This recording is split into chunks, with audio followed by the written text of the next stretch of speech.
right, welcome to another episode of the Sawdust Nation podcast with your host, myself, Nick from NPG Creations. We have Josh from North Country Woodworking and Nap from Nap's Naughty Works with us tonight and always. It's going to be a little bit different an episode tonight, I believe, isn't it? I believe so. Just the tips, and we'll even throw a little something extra because I know Victor from Wim Design, he had asked us something last time, and I went ahead and did like a 4-minute quick video on laser lens things. So maybe afterwards we could just throw a little ad lib in there for that, just so Victor can get that. Yeah, absolutely. But what's going on in your shop, Nap? I know Josh doesn't have a shop at the moment, so I'm going to start with you. Speak for yourself. I got a truck. Yeah, he's using a lathe on the back of his truck. It's great. Well, at least somebody's getting lathed. Zing, boom. Shop's going good. It's weird. So, you know how, like, if you're waiting for a customer to reply and you do have something else to do, you work on the other thing that you're trying to do. So I waited for this commander to give me the go-ahead for a design for that kernel gift I had to make, which it was delivered today and loved. I ended up working on that plexi sign that's way up there, 23 by like 22 and some change. It was the squadron patch that I did. I threw a reel up about it, and most people commented that liked it and whatnot. And hopefully more people go ahead and take a look, because I think I did a bang-up job on it. It's almost exact.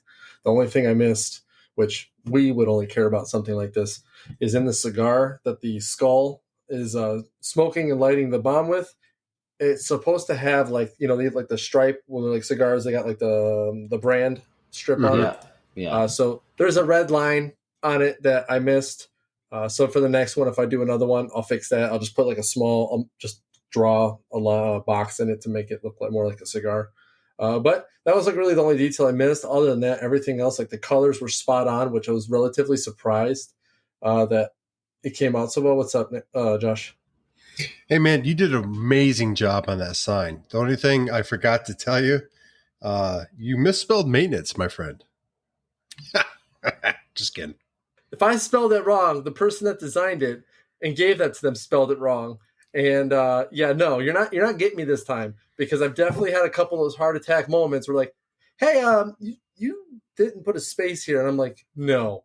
And I looked at it like 10 times, right? And I'll be like, oh, there's no space there. Nick did it with his Buccaneers flag. He needed that Air Force symbol in there, and he's like, son of Dude, I spent a lot of time on that Marine Corps logo too. It was so counterproductive. It happens to the best of us, I think. And every time when someone tells you there's something wrong or it's misspelled, I get this like seeking feeling of like, because it just sucks. Period. Dot. Do not take spelling corrections from Josh. Shots fired from Heather from the freaking Peanut Gallery. She's allowed. Not take any. It's her birthday tomorrow, so happy birthday to her.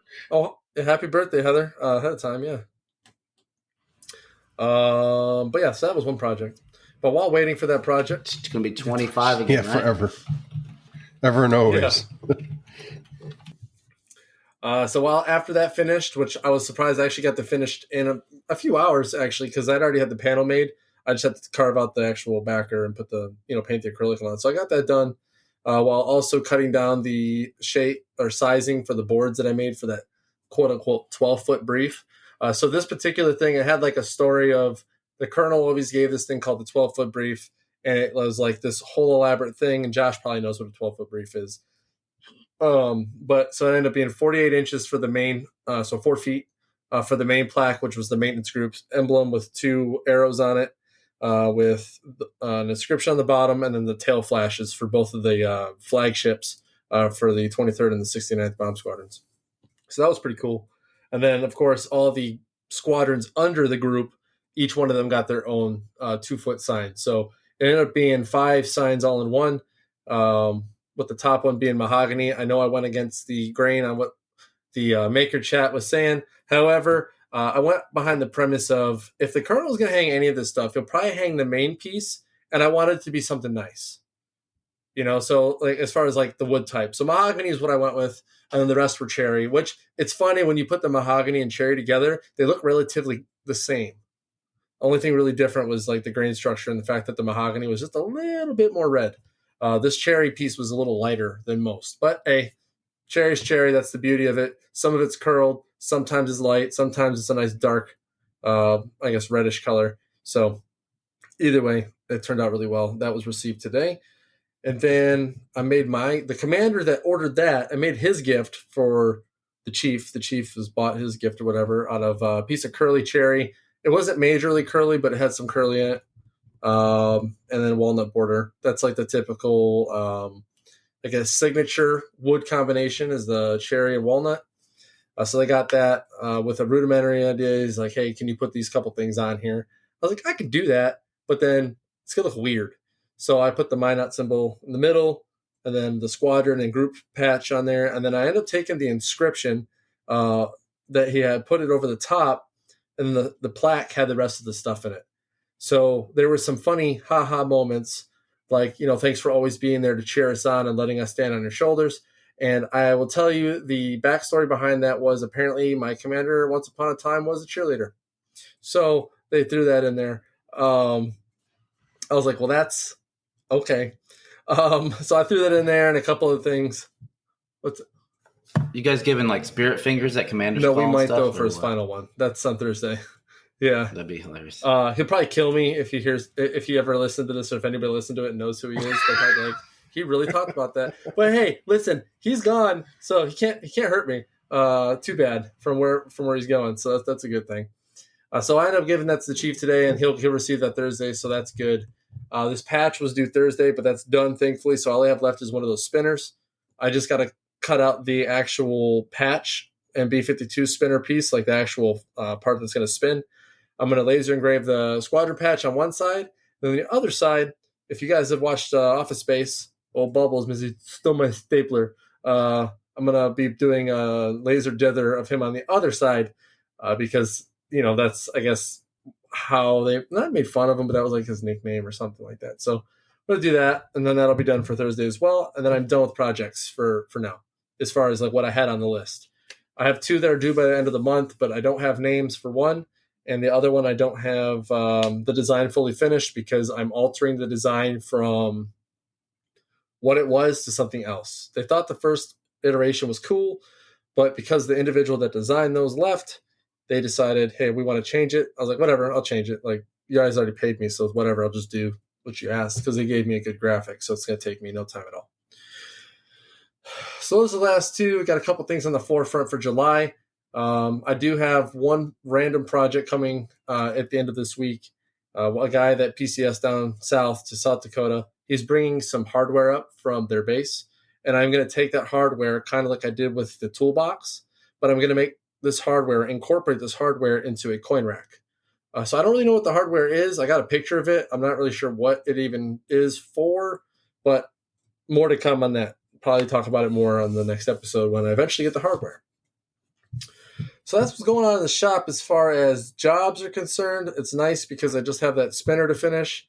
I use a lot of reef. Was that reef oil, reef finish, reefer, whatever the heck it's called. Reefer.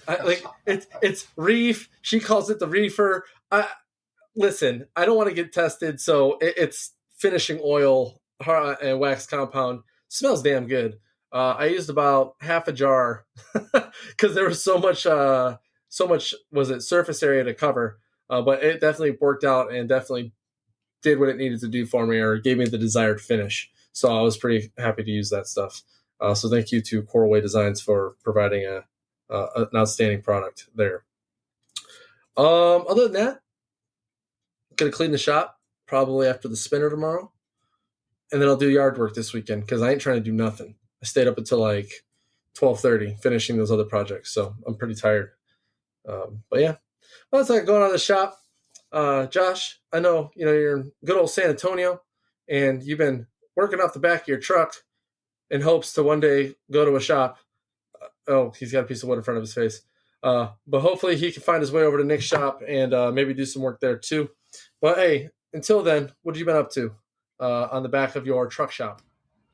Truck shop. That's a new thing. Hotel shop, truck shop, whatever you want to call it. So as discussed previous episode, I picked up some things I could do while I'm here, so I can continue woodworking, learning new skills, and basically just doing things that I might not got time for in the shop when I'm producing projects. So with that was getting the lathe out this week, past weekend, and I had some maple to turn on there to make a mallet. And I spent a couple hours out there in the Texas sun and turning the back of my truck facing the hotel. Now, I wasn't really worried about, anyone saying anything to me because it's not really that loud. It's in the middle of the day. I was kind of by the pool area, but the only thing I got was some employees when they went for a smoke break, watched me a little while and then went back inside. So long story short, I got to mess around with the lathe a little bit and practice a little bit. So this is kind of what I came up with. I wanted to try something. Go ahead. Design looks a little familiar. I'm saying, it looks like you got some inspiration at one point from another maker that may have given you their first walnut mallet. It's different. I promise you. It's different, similar shape. Yeah, well, I mean, the bottom half, I flared the end, made the handle portion a little flared, so better handling, and then I did almost like a Roman column kind of there. And this is all just basically practicing techniques. That way I can, do stuff later on. And then, I don't know if you can see it in this light, but I did a couple stripes. For some reason, I really like doing the stripes on the lathe. I think it adds some character. But it's a beautiful mallet. It's going off the stand. He'll be getting this first one because he gave me his first one. So, and then I got a couple more I'll be turning for other people in the area. So that will keep me busy, plan on doing one, a weekend. Not the entire time, but here and there. I still got to go ahead and carve that spoon that I got. That it's like a kit. And maybe when I'm down here, I'm going to do a couple pens. I got to get a pen kit or something and get that going. There's Woodcraft has them. So does Yep, Rockler, and I've checked them both out. Rockler seems to have the better kit. It comes with enough stuff to make 4 or 5 pens, while Woodcraft only has 2 pens in their kit. And the Rockler one also has pretty much everything you need. So I'll probably go with the Rockler. What's the price point on that? I think, was it the Rockler or the Woodcraft one has less, but it's like $30-something, but you have to buy some extra stuff in order to make it work. And then the one at Rockler, I want to say is maybe $50, but it comes with everything and you can make more pens. So, don't quote me on those. I'd have to look them up again. I slept since the last time I went there. So, but yeah, those stores are so close. I mean, they're right down the street and it makes it nice. So I can go there and check that out. There's literally a Home Depot and a Lowe's right next to me as well. Not that I'm going to go in there and do anything because I'm not really messing around with that kind of stuff right now. But it's pretty cool to have all that so accessible. When I'm in Jersey, it takes 35-40 minutes to get to the Rockler, both, one way. So kind of make a trip of it. But yeah, the blanks I'm using, I'm not doing nothing too crazy. This was a maple, but it has some beautiful figure to it. I need to get some oil on it. I forgot to bring sandpaper and oil. So need to pick some of that up. And I'll probably do. Figured fully. You name it in here. You got some striping.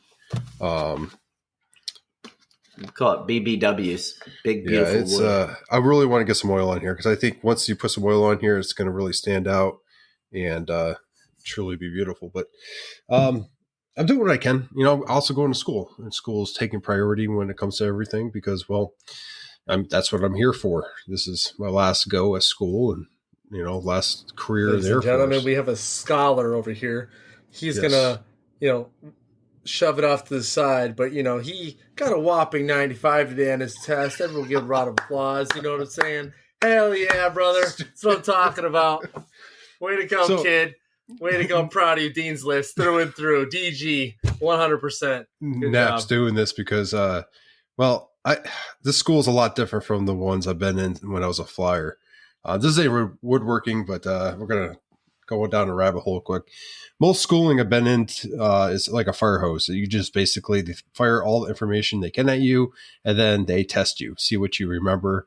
You might have some time to test, or you might test that day. But it's might have some time to study and then test, or you might just test right after the material. Better way of saying that. And the score, you have to get 85 or higher, or you fail, and you only get like 2 tries. And this seems to be a little bit easier, as in the fact of like, the blocks are a little bit longer. You do a good review, then you take the test.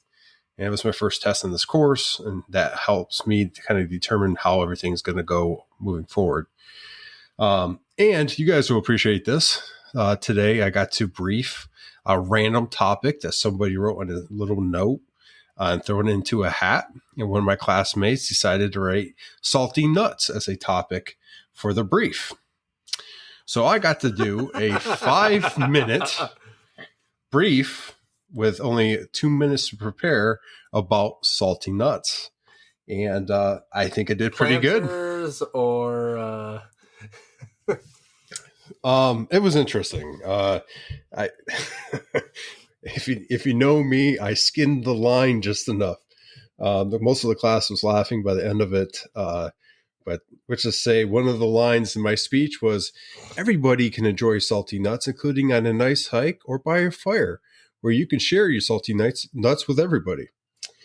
And so, long story short, it was a fun time. Heather says, we have 5 minutes. Let's hear about the salty nuts. I am not doing the speech again. It was all on the top of my head. So it was kind of like one of those things. Video, please. Thankfully, there was no video. But yeah, it's just trying to get us used to briefing in front of people. Most of us have already done that. So, I mean, like, it's more about getting better. Other than that, that's about it for what's going on with myself. Hey, don't you? Okay, so real quick, I know Josh is like saying he's got not a whole lot on the horizon, but haven't people been reaching out to you already, like saying, "Hey, yes, that's what." Yeah, when you get to where you're at, projects. What about those? Oh yeah, I forgot about that. Thanks for reminding me. The app is referring to a message I got while I was here.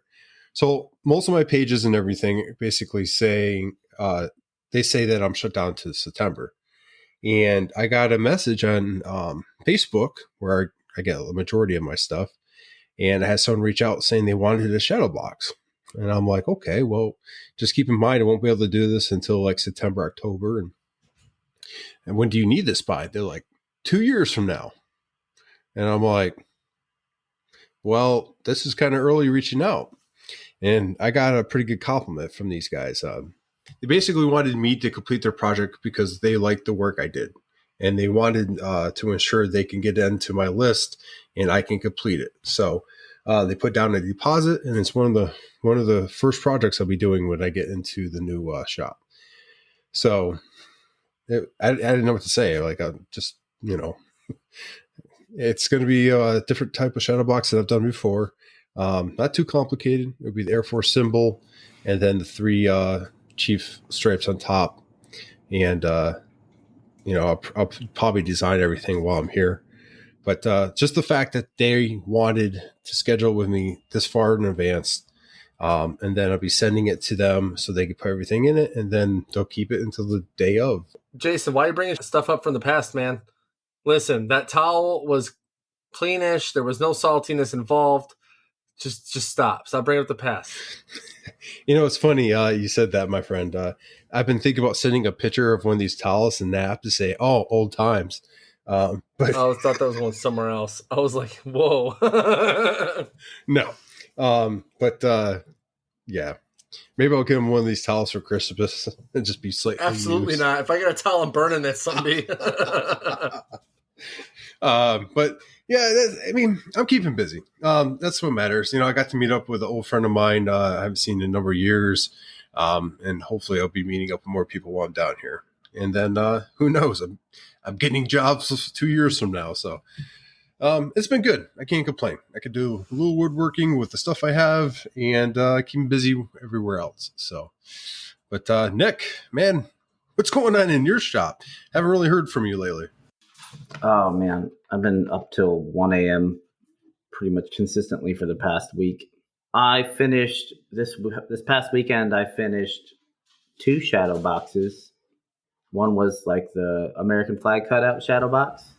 Yeah, the BJM special. Yeah, like the other one was a like the Air Force symbol with the master stripe above it shadow box, and I built those simultaneously. So while I was working on one, I was working on the other at the same time. So I designed my files to kind of coincide with each other. So I was doing a lot of cutting on the same things. Obviously, the faces, the facades on the shadow boxes were done separately, but yeah, it kind of worked out. And then I did a large 36-inch curly maple and walnut flag as well. A couple of acrylic plaques and another Texas shaped plaque for a guy.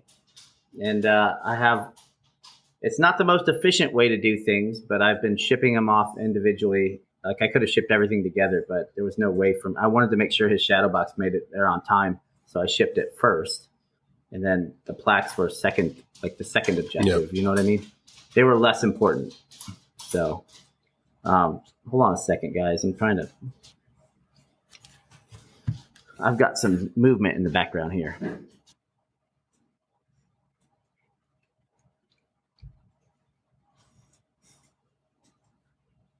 Anyway, my dog won't stop fucking walking around, so lay down. If it's not kids, it's the dog, it's the cat. I mean, my cat's over there sleeping on the floor, so I mean, she's quiet. Anywho, yeah, I know what you mean. It's constant right now. So tonight will be another plaque, and I will build a rectangular shadow box all in one evening, starting when we get off the podcast. So that should be easy. It's all out of cherry wood, so it's pretty, cut and dry. If you can build a frame, you can build a shadow box. You know what I mean? Yeah. And then trying to think what else, man. Just been jobbing it. I have to do that Security Forces shadow box tomorrow, the one shaped like a badge. I will start that and I'll finish it Thursday. And it's due Friday. The guy's going to pick it up Friday. So, yeah. And mind you, both shadow boxes. Now I started charging a mounting fee. You weren't doing that before, like not to like saying like not putting any shade or anything, but you weren't doing that anyways. Well, so I would do it sometimes if I wasn't busy and I could mount their stuff. I would do it if they were local. They could just drop the stuff off. It was no big deal. It's just literally I would add a little bit more to the shadow box price if they wanted that. But now it's just like a straight $99. You want me to mount your stuff? It's $99. And it's not really that hard to do unless of course you have like a contoured shadow box that you need to get everything in the window. But it's really, I don't know. I think it's really taken off that aspect is the attention to detail on mounting is pretty easy to accomplish, especially like a couple of the individuals who ordered boxes off me provided me a spreadsheet of where they wanted stuff to go. So I was like, hey, you make my job easy, all I have to do is either pin it down or glue it down, and it's good to go. And granted, it's not like I'm doing uniforms, so uniforms are kind of a pain in the butt, and they're tricky. But these are just patches, coins, and patches, coins, and pins. So it's too easy, man. Then this weekend, I will be cutting a acrylic cookie for the professional military education cookie, and that will be picked up sometime next week, I believe. But next week I'm not doing anything. I will be gonzo, so I'll make sure to pass the information off. I'll most likely leave the project on my porch so the individual can pick it up at his leisure. Nobody really, knock on wood, nobody really steals anything off of my porch. Stop walking around, you fucking nut. That's getting cut.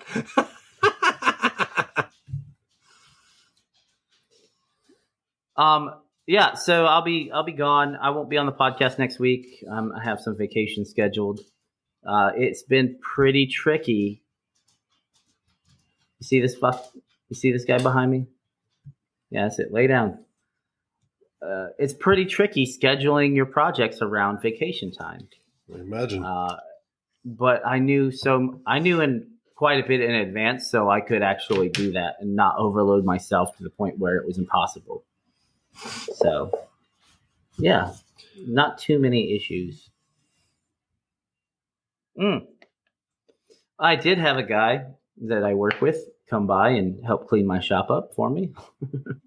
That was, I wasn't in the shop at the time, but I had him stop by, and he swept and cleared up all the cluttered acrylic that was laying around and stacked it all nice and neatly for me inside the house. And yo, I need one of them. Pretty nice to have. Come on now. Well, so he's been talking about wanting to get in the shop and do stuff, and I was like, honestly, man, right now I don't have time to show you or teach you how to do it. But if you want to make some money, I'll pay you to come do stuff around the shop just to make sure things are squared away. And I'll tell you, my productivity definitely increased after he cleaned the shop. So I'm terrible about creating a mess and just moving on to the next project before cleaning. Like, you know, it'll be like a month before I clean the shop after every time. You know what I mean?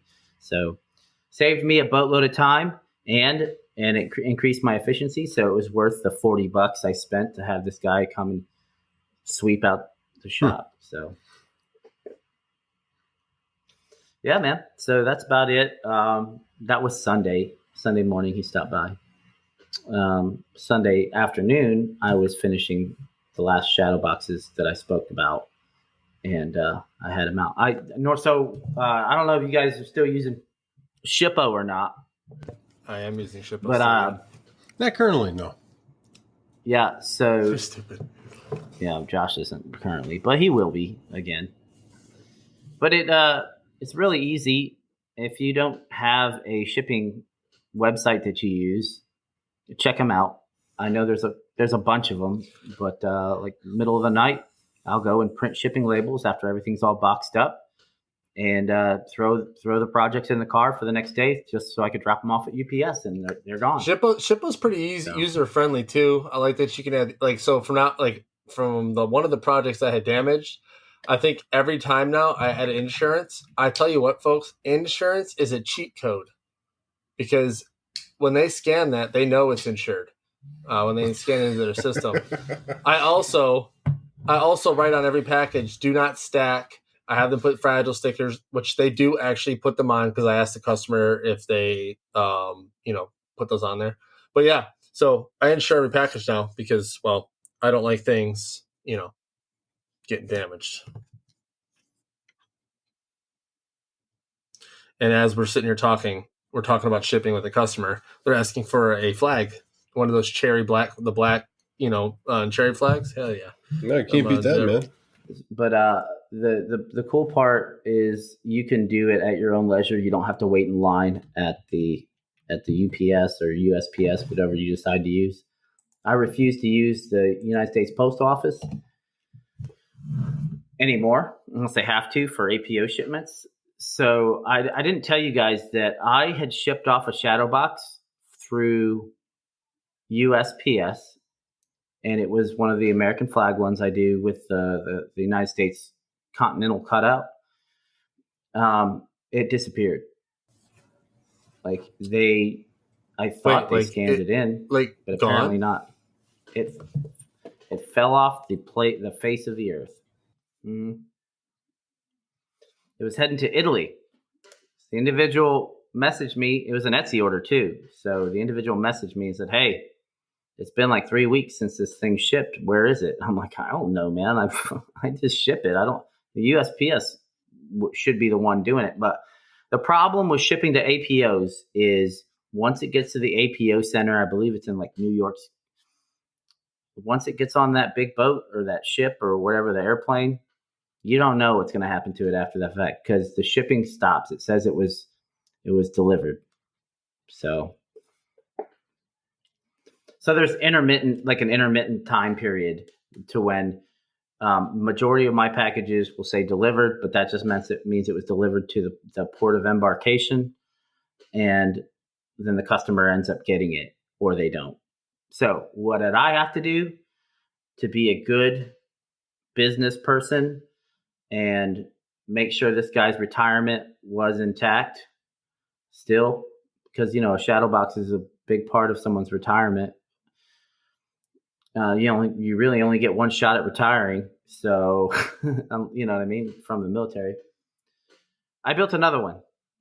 Luckily, I had built another one partially while I was building that one.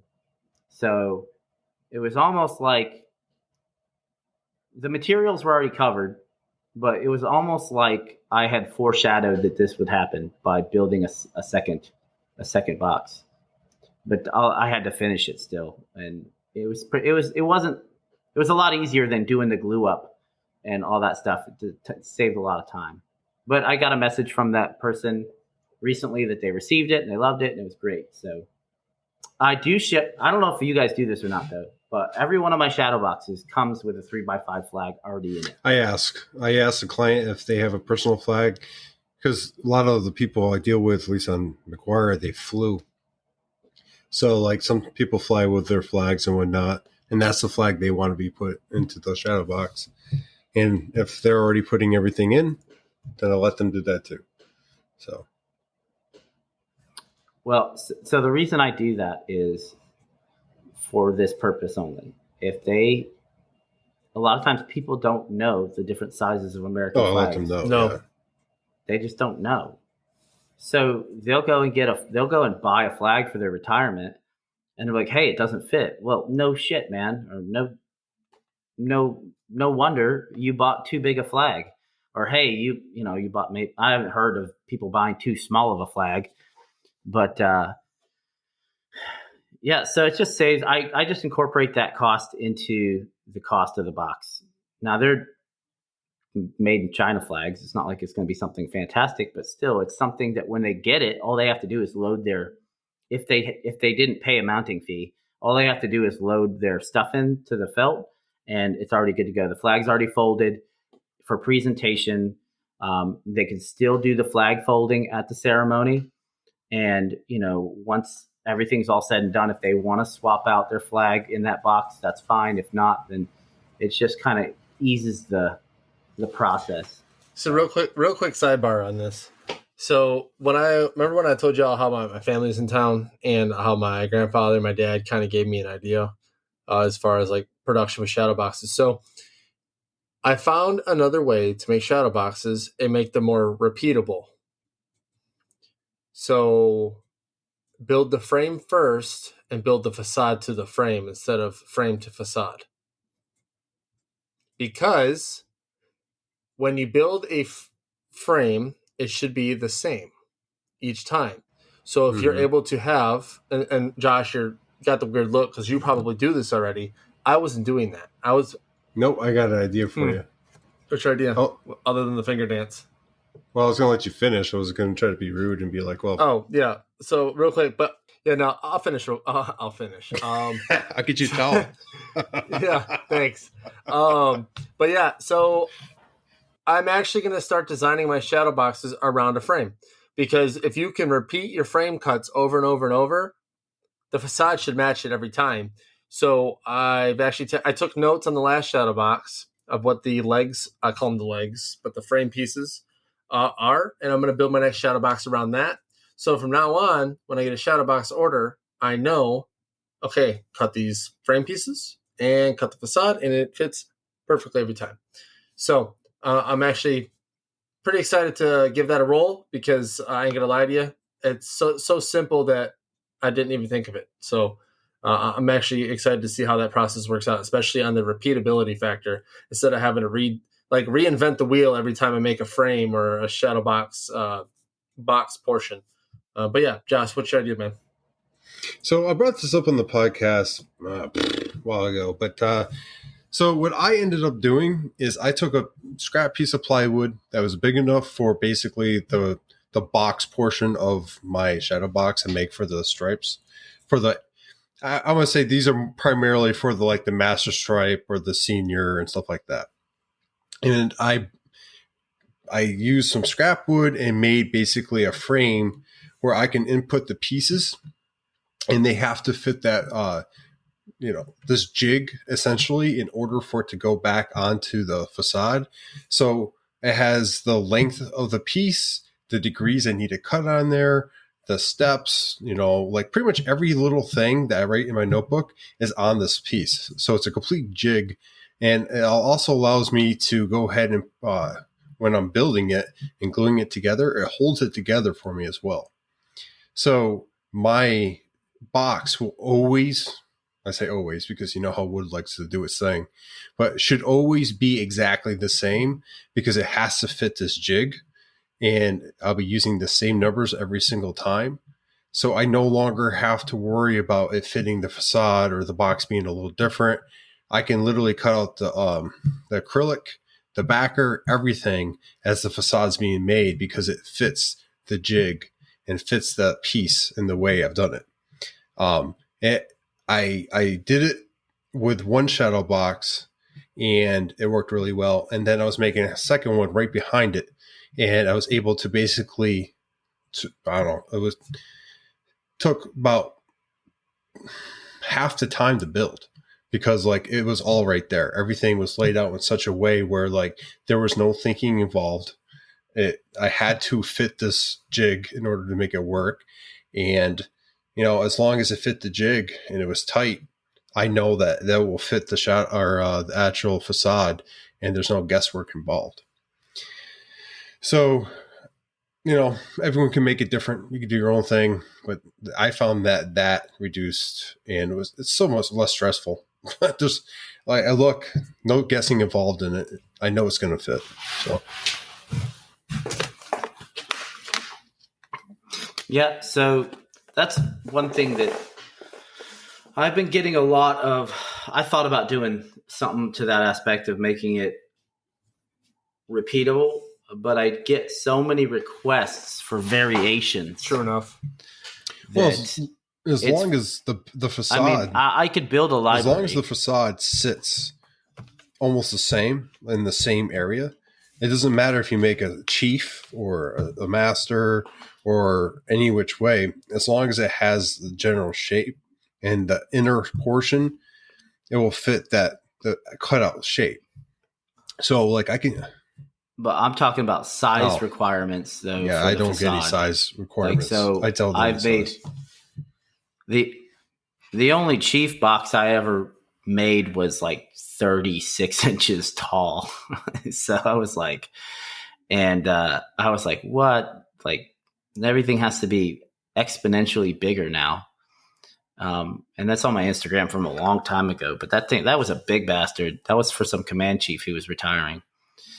But, so it's what I would do is I'll take the original file and I will make it bigger if I have to, but it still doesn't give me a cut list, so I still have to kind of figure out some of the engineering on that. And then as well as if people want lights inside there, I have to figure out how to engineer the lights. The hardest job that I've had to do is with lights. So most of the time you're going to dado your sidewalls of the shadow box so you can get the lights in there so they're kind of hidden. But the hardest job that I have done with that was I had to rabbit out all the holes behind the stripes and make them wind around so I could wrap the LED lights behind the stripes. And this way they had the back glow on the stripes from the front. So you could see that around each stripe there was a glow from the front side. Yes, and there's always going to be custom pieces, and I don't mean to steal this from you. I apologize. There's always going to be those custom pieces, but I make I would say 85% or 80% of the shadow boxes I make are Master Sergeant, Air Force shadow boxes. And those are the ones I ship for the most part. So it only makes sense, to build something that will make those quicker, like we do with every single thing else. So, if I start making, I don't know, if I make a different style shadow box and that takes off, I'll do a jig for that. And I'll have jigs for, whatever. But I was trying to figure a way that I could spend less time and create the box essentially so that I can build the box and do all the cutting and the laser and everything while the CNC is going and I'm building the facade instead of having to wait till after the facade and then doing the process. And it takes longer because you can't really work ahead. Because like Nap hit on, sometimes you have to wait for the facade to be done in order to measure and make sure everything's going to be fine. Well, with that particular shadow box style, I could do master to chief and still be okay. Is that about it on the shop, Nick? Or we kind of went down a rabbit hole? That's it, man. That's it, man. So real quick, before we go into our main topic for the night, I just want to go ahead and hit on this real quick just to give Victor what he so requested and deserves because he's very patient waiting for this particular tip of the week as far as the shop, and then we'll get into something else that Nick wants to bring up as far as tip for ourselves as makers and just individuals in general. Give Victor the tip. Yeah, so Victor reached out to us last week, and even probably the week prior. He asked about changing your lens and any tips and tricks about changing the lens.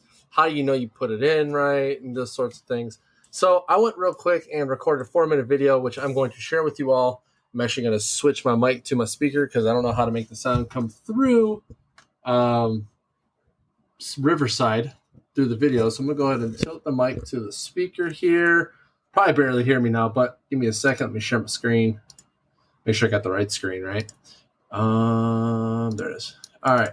So, Victor, this is for you, bud. Once I get it. All right, you see it now? Make sure it's the right video. And then, Josh, just give me a thumbs up. I don't see it yet. Yeah, let me give me a thumbs up, Nick, if you can hear it. But here we go. So, all right. So, real quick, I'm going to go ahead and talk lens change and just a couple quick things on it. So that way, when you go to change your lens, it is done correctly because there is a right and a wrong way. So, I went ahead and disconnected my air hose. Your laser lens are taken out for cleaning. Then we'll go ahead and open the floor up to see if there's any good common practices between me, Nick, and Josh. Boom. So, there we go.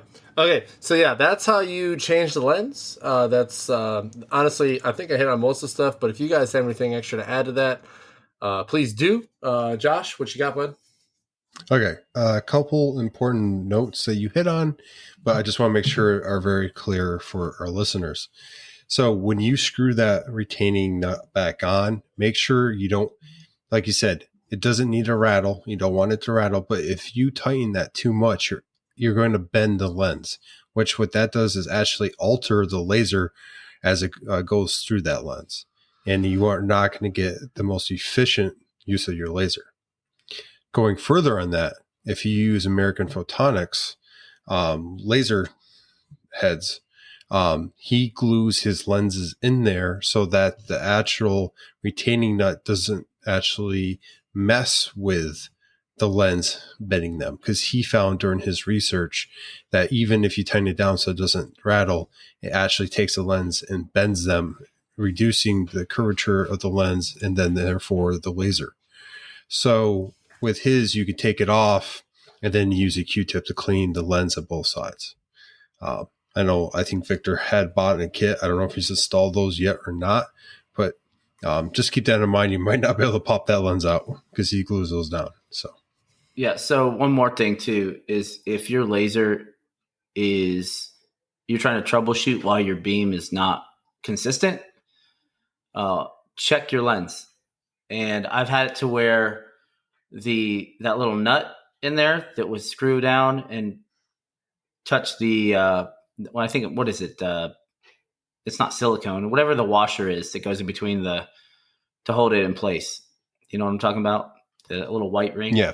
I've had it to where the that little screw came loose and my lens was rattling around. So I was getting really odd cuts. So, your machine doesn't particularly or shouldn't particularly vibrate a whole bunch, but there is some vibration from the machine. And especially if you're running air assist too. So that's just an easy way to check. Hey, is it tight? Okay, it's tight. Then I'm going to shove it back in there and see or make sure it's clean, because we all seen what happens when you don't clean your lens, right? That's all I got. Yeah, that was a good video, man. Well said. I just wanted to add the caveat that I did, just because it's a little abnormal to have a focal lens that's glued in there. And also next time around, I'm going to talk about the pass-through with your laser, because I learned how to use that this week. It was great. It was freaking awesome. But yeah, anyways. But that's the technical tip of the week. Nick, I know you had some things you want to talk about, so the floor is yours, homie. And let us know what you got. Righto, Nap. So there's a few things I wanted to touch on, and I don't think we talk about it very well. We haven't really talked about it. I talked about it on a live a little while ago, and it was just an impromptu live. But taking care of yourself. You're the most expensive tool in the shop. Let's put it that way. Because if you go down, things are going to cost you a lot of money to get yourself fixed. And it's going to cost you time, and it's going to make you ineffective or unserviceable, as we would call it. And what do I mean by that? Do I mean PPE? Well, that's part of it. But what I really mean is just taking care of your body and taking care of your mind, exercising if you can, and just doing things, eating healthier. And I can tell you from experience, because in January of this year, I weighed 250 pounds and I felt like shit. And I didn't want to do anything outside. I didn't want to, I in the garage or in the shop, I didn't want to produce. Now my mind was like, I need to produce. So I altered my diet. I changed into my lifestyle to exercise. And since then, my ability to spend longer hours in the shop has exponentially grown, especially in the Texas heat. Keep yourself hydrated. Don't push yourself too hard out there. If it's super hot or super cold, you can end up hurting yourself. Take breaks. I know we get in the zone, right? But if you set yourself up to where you're like, all right, I'm going to take a break every 2 hours for like 10 minutes and just kind of go get some water, get something to eat, maybe whatever, then you're going to end up extending your life in the shop exponentially. And I've noticed that I can do a lot more now at the same time, because I feel better. So what do you guys think? So I can tell you, when I was in Texas, so I will say that when I was there, yes, the heat played a huge factor, because I ain't gonna lie. Some folks got pieces that probably had literal sweat in them. Sweat, blood, and tears. Yeah, literally.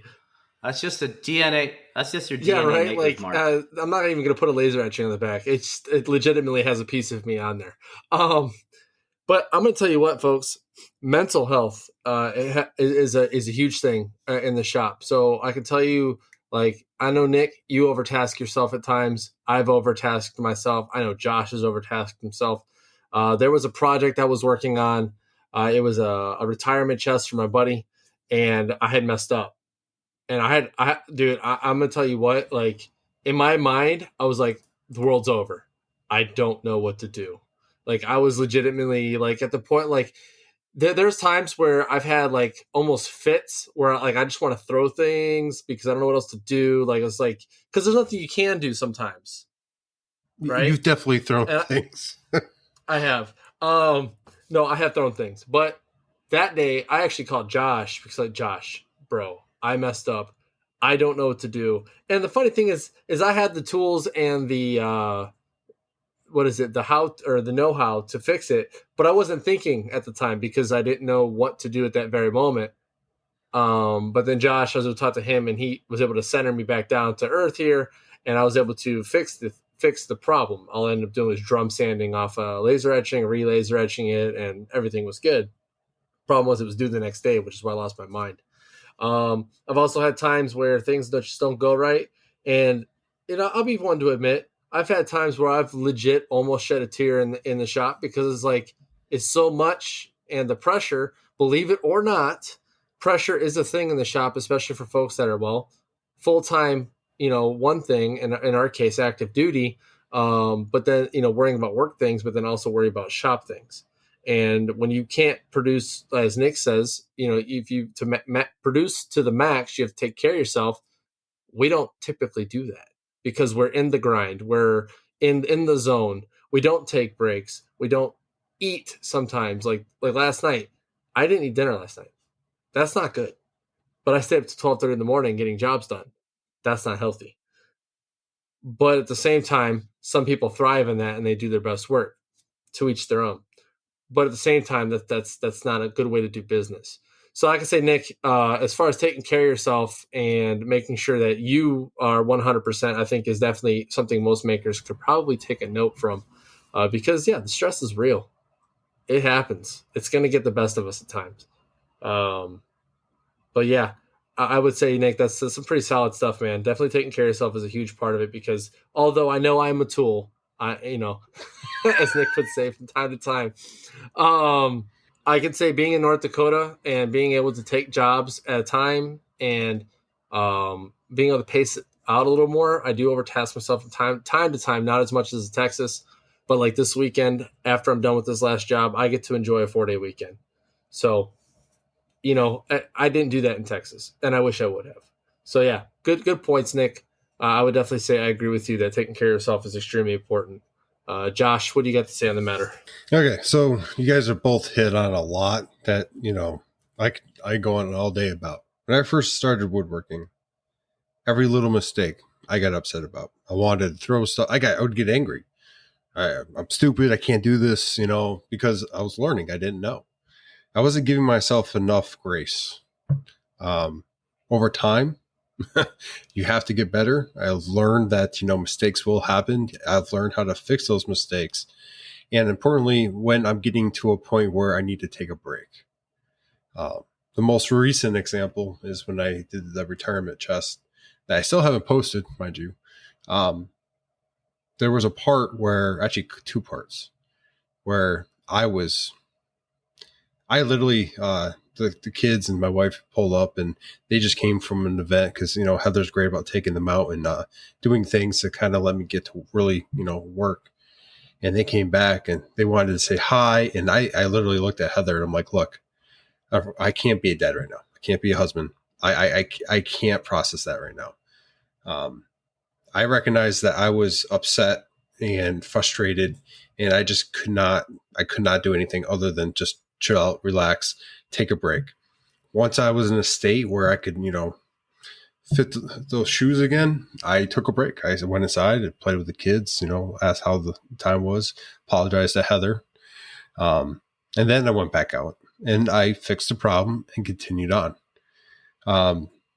I guess the biggest thing I want you to take away from me sharing this experience is if you're not there yet, if you don't know how to fix a mistake or you get frustrated a lot in the shop because, you're still learning, being able to recognize what's happening and being able to step back and just be like, okay, if I do something right now, I'm probably going to mess it up more because I'm frustrated, angry, and then take that break. As far as working long hours and stuff, that's another one of those things. You have to learn yourself and what you can handle and when you start getting tired before you make those mistakes. And I'm going to tell you straight up, it took a long time for me to do that. And it took me even a longer time to actually listen to myself. I know us 3, we will work until we can't no more. We've all worked till 4 o'clock in the morning and then got up and went to work an hour or 2 later, or not even go to sleep. It's a vicious cycle. Like we know no quit. Like that's the thing. Like we make sure that if we have a deadline, we meet it. Like that's just what it is. That's a big thing, man. Like let's look at it like this. So if you work until the sun comes up, like I think I explained it. Yep. That happened to me. 24-hour freaking work. I pulled 2 full days basically, and it was a nightmare. I went home the next day after I left my daytime job, and that it killed my productivity for the next day. So for those couple of hours extra that I spent, the 2-3 hours extra I spent making it to the next morning, finishing that project, it cost me an entire evening. So you're looking at return on investment here. So make sure you're getting your sleep, make sure your nutrition and your mental state and your physical state are all in check. And that people say balance is a big deal. And, David Goggins says balance, But that dude's a monster. Achieve something, okay, that dude's well, here's the thing, man. On some level, I agree. However, look at what it costs you. So it cost me a whole hell of a lot at the beginning of the year. My health was failing. I was overweight. I lost I ended up losing my wife and a whole bunch of other things because of what I was doing. And that's not healthy. So in turn, there's a whole bunch of second, third order effects that happen because of that. So you really do need to evaluate yourself periodically and make sure you are hitting all your points that you need to hit. So, but that's just the tip for tonight. That's a whole topic. You know what though? It's a whole topic. And I'm going to tell you what, a lot of makers out there need to hear it. And it's, you see all these people with followings and that have 50, 60K, 100K. I guarantee you every single one of them faces some of the same roadblocks and barriers. You just won't hear them talk about it. So, but I mean, there's a word for this is burnout. It's balance. There's a couple of terms that could be utilized to kind of explain what we're talking about. And you're right. Every single person with a high following out there, I guarantee at some point in time has reached one of those. It just really depends on how you handle it, or how you overcome it. It's a long journey that we learn as we go, and we learn from each other because we are in a great community. Nick and the app's experience I learned from, and hopefully they learn from mine and, other people we talk to on Instagram and online.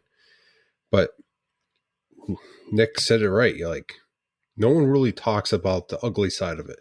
We talk about burnout. We talk about being tired, working long hours. But I mean, when it comes down to it, we never talk about what could be lost because of it. I think it was a good tip to bring up, good topic. And maybe we can continue hitting on this and different factors and things that you could do to kind of get better at it. And even, call each other out for not doing it. But hey, guys, I know it's what is it? Not a downer, but more of a heavy topic. But hey, at the end of the day, like Jason said, battle buddy checks are also helpful. Check on your fellow maker. If you're friends with somebody that's making and they're doing a bunch of things, check on them, see how they're doing. Especially if they're quiet for a while. Yeah, for real. But yeah, guys, I think we're getting towards the end here. We can probably wrap it up with final words and things. Yeah, we good? Yeah, go ahead. Yeah, hey, check it out. Final words. It always starts with me. Let's go. Bringing it back on an upbeat attitude. Hey, but seriously, guys, it was a good episode today. I think we hit on quite a bit of good stuff. I know we went down a rabbit hole with shadow boxes, but hey, that's one of the things we make a lot of. And honestly, people have been asking a lot of questions about how to make them. So I think we gave some good stuff there. Victor, I'm glad we were able to help you out with the old lens changing fiasco. I'll get you that video. I just need your email, bud, because the file's too big for Instagram. But I will post that on the IG, as well as the stuff about your health as a maker. Because guess what? As Nick said, we are the most expensive tool in the shop. Because if we're not operating at 100%, well, our product or our projects will reflect.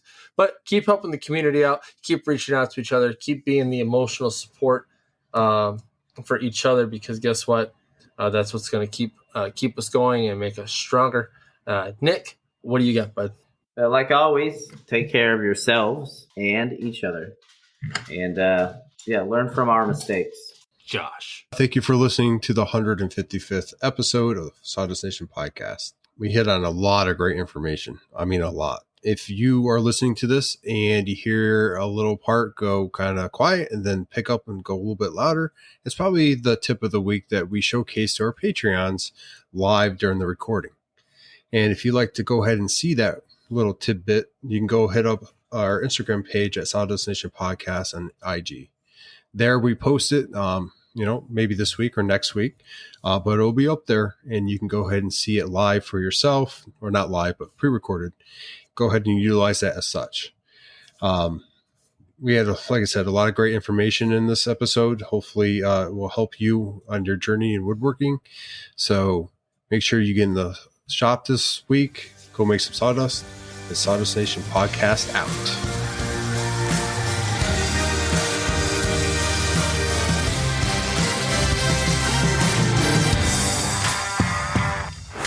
Out. Thank you for joining us. Stopping recording. Meow.